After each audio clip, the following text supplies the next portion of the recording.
Well, we welcome Wayne Carey back to BackPageLead, or in fact, you probably should be welcoming me back, shouldn't you? Yeah, welcome back, mate. Jonathan did a very good job. You're probably lucky to be back in the seat.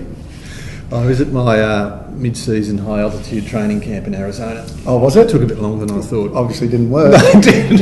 It's been a couple more weeks, but thanks for that. Now, I see in my absence that you tipped Geelong and West Coast last week, so what's going on there? I did. Look, you can't begrudge me tipping West Coast at home. Geelong, I can. They haven't lost too many games there in the last Sydney. What? Really? From Istanbul. Oh, very good. No, all credit to Sydney. I mean, they're sitting on top of the ladder. Who would have thought? They are just a very good, even football team. They've got no reliance on any one individual. They're just playing... Except maybe Adam Goods? Or? No, okay. Because they're on top of the ladder. Goods missed 5 weeks, so there's no reliance on anyone. They just back one another up and play very good footy, and that's what they're doing. Sitting on top of the ladder. It's amazing. It's amazing. But the Cats, I don't know. I just had a feeling that the Cats needed a challenge. Yep. They'd had a couple of games, Port Adelaide and then the Gold Coast. And then Collingwood, I thought they'll be really up for that because they didn't play great footy against either of those two sides, and I thought they'd be up for the challenge. Collingwood showed that they're deserving. They're one of the deserving premiership favourites. I want to talk about Sydney and Johnny Longmire in a minute, but let's just talk about Geelong. Can we now safely say the dynasty is over? Well, I think they'll play finals footy. You do? Yeah, I think they'll play finals footy, and I think they'll. I think they'll scare a couple if they get in there. That's true. If they make the finals this year, I think they'll. In terms of their dynasty, they've blooded a lot of young guys this year. A lot of young guys, a lot more than what people think. So, to go their side this year is completely different to what it was last year. I don't see a massive downturn. If they can play finals footy this year, all of a sudden next year we might see a very, very, very powerful Geelong again with another year into these youngsters. So the Cats are all right for mine. But you can't win the flag, surely. I think if you make the 8 this year, you can. There you go. Okay.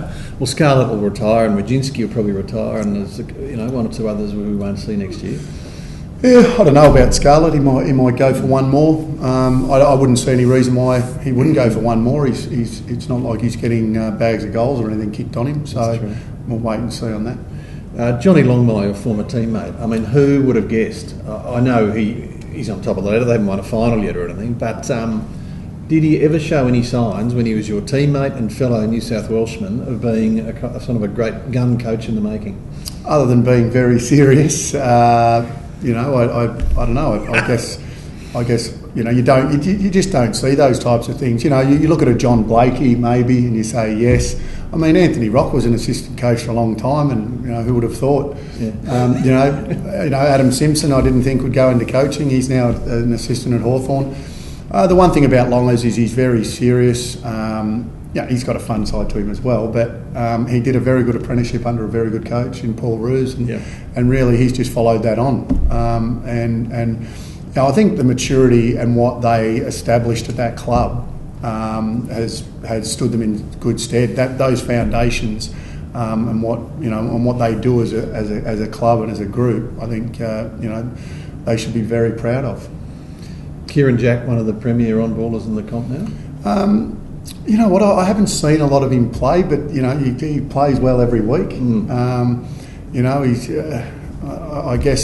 I guess not having seen Sydney live too often, it's hard to put a gauge. I saw Trent Cotchin for the first time live a few times already this year, and your appreciation for those guys is much more when you get to see them play live. True. So I'd like to watch Kieran play live and see how he goes. But he's had a very good year again.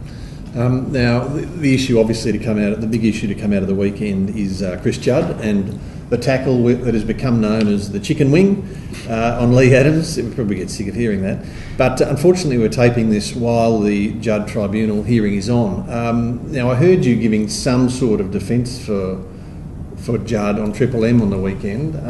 Is that right, or did my ears deceive me? No, look, where do they come up with these chicken wings? Geez, chickens have found themselves in a little bit of trouble, haven't they? But look, I don't know. I've watched it probably, like everyone else, I've watched it probably 20 or 30 times. I don't know what to make of it, Charlie. I think it's been totally blown out of proportion. If he gets any more than 2 weeks, I don't know. I think he's been harshly done by it. Any more than 2? I don't think it's in Chris's makeup to be. There's no malice. I don't think he was intentionally trying to really hurt. Which begs the question: what was he doing? Well, that's what I mean. Sometimes it's a spur of the moment thing. He grabs an arm, he pulls it, and all of a sudden it's a chicken wing, and he's this dirty player. I mean, I don't know. Am I sort of and people say old school and you're a player's player and all that sort of stuff, and you know what. I think I've come a fair way in terms of, if these head high things and guys that, the head over the ball and all that, and I'm all for that, protecting the player. I just don't think Chris really knew what he was doing, and he pulled his arm. I mean, just pulled it out of its socket. He didn't pull it out. He dislocated it. It was not dislocated. It was subluxed. Subluxed. What does that mean? Subluxed. Well, it just means that the shoulder moved slightly in the joint. So, whether there was any ligament damage, all reports he probably would play this week. But if it just slightly, so that's the shoulder goes in like that. Yeah. When it comes out, it sort of comes out like that. Stretches the now, if he's, he may have.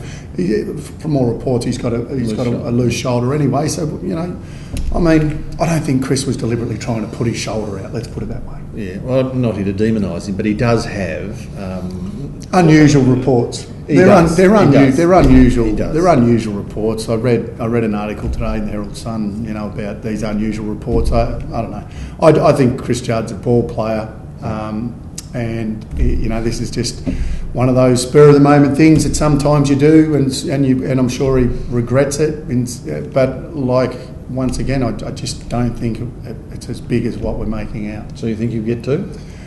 Well, if he gets more than 2, I think it's too harsh. I reckon you'll get 4. Okay, so you're just doubling what I'm saying. Yeah. Because you're like every other puppeteer out there that just jumps on this bandwagon and makes it bigger than what it is. Well, I've made my own mind up. Okay, you're not following all the other. You really reckon he'll get less than Jack Zeeble for? I'm not saying he will. I'm saying, in my opinion, I think 2 weeks is enough. Well, what about Zeeble? Zeeble and Sharrod Wellingham have been given 3 weeks for what would appear to me to be 2 very different. Wellingham's was completely different. The ball wasn't in. Yeah. Well, I don't think the ball was. It was a real contest for the ball. Yeah. Zeeble's, the ball was there. Yeah. What Zeeble did wrong was jump off the ground. As soon as you jump off the ground, you're in danger. If you hit someone in the head, does it deserve 3 weeks? No. But, with the carryover points, maybe a week, and then with the carryover points, he probably misses 2, just for leaving the ground. Before we look at next round's games, and it's a really good round, can I ask you about how you received the news of your former manager and friend, Ricky Nixon? Presumably you were saddened to see the trouble that he's been in this week. Well, like everyone else, you pick up the paper, and I don't believe anything I read in the paper, to be honest. If we don't know what's happened, let's wait to hear from either the courts or Ricky Nixon himself or whoever was involved. I'm not going to go off what is written in a paper because it's all hearsay, and most of the time there's no factual proof behind any of it. And you say that from experience? I say that with a little bit of experience, Charlie. So I'll reserve my right to comment. Fair enough. Round 17, there's a few really good matches, as I mentioned, headed off by Geelong and Essendon on Friday night. So a bit of last chance saloon for the Cats, isn't it? Because they've got a tough run home. Well, I don't know about last chance, Charlie, but they need a win. So do the Bombers. The Bombers need a win too. I mean, they're now in the bottom half of that 8, and it's so close that they've got to keep winning now. That those early wins that they got are holding them in good stead right now, and they've got a lot of injuries. They've been able to cover them.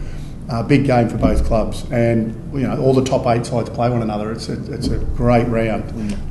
That's one of them. Got a tip for us? Early in the week, Tuesday afternoon. I'd tip the Cats. Oh, you're very loyal to them. Yeah, tip the Cats in this one. I think they'll bounce back.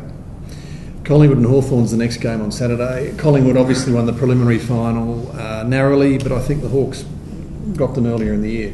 Yeah, the Hawks right now, 5 weeks ago now, 6 weeks ago when they got beaten by Richmond, have done nothing wrong since. Yeah. Their whole attitude and the way they're playing is great.